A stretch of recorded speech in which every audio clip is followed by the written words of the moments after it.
Hanime H. Maglente. And I'm Azara Dilan M. Jimenez. I am Abras Layasan. I am Shingbi Arsenal. And I am Mariel B. Melendez. And we are from Honorata Atang de la Rama Group. For today's video, we'll be doing something a little different. We're going to interview an elder from our community to learn about the cultural beliefs they held in the past and which of those beliefs they still practice or believe in today. It's important for us to understand these beliefs because they are part of our history, our identity, and our values as Filipinos.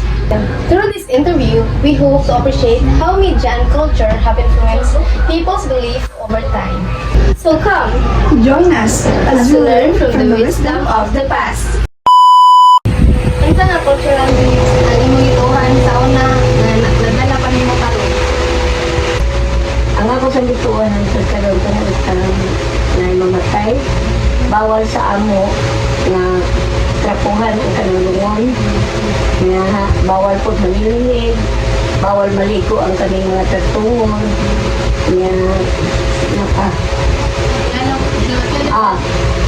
ang kanang manarapo daw, bawal tungod kay kung kanang itong trapuhan ang lungon.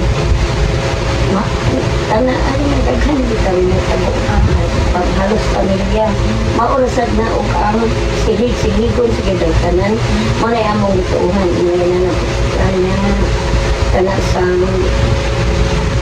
maligo labi pag yun kung panangit ang mamatay bana ikaw asawa maligo ka kanang murag tag sa istorya pa na nila sa akong mga kapuan ng pandaw bakuan na sad ba kanang makasali mamatay sa kanya bawal sad sa amo kanang lipstick o kuha kay kuan daw kanang summer daw na nga nalipay ka kung mauna na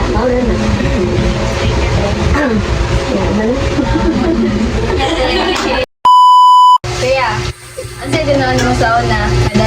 Nadala ni mo karon og yana.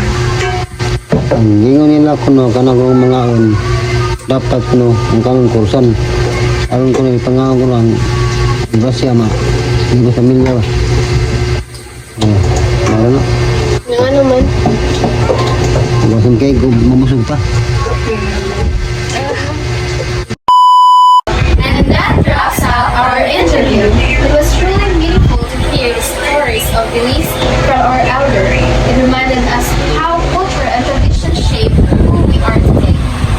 Some beliefs may have changed and some stay the same, but all of them are part of our rich heritage. Through this vlog, we've seen how important it is to preserve and respect our elders' wisdom. Thank you so much for watching.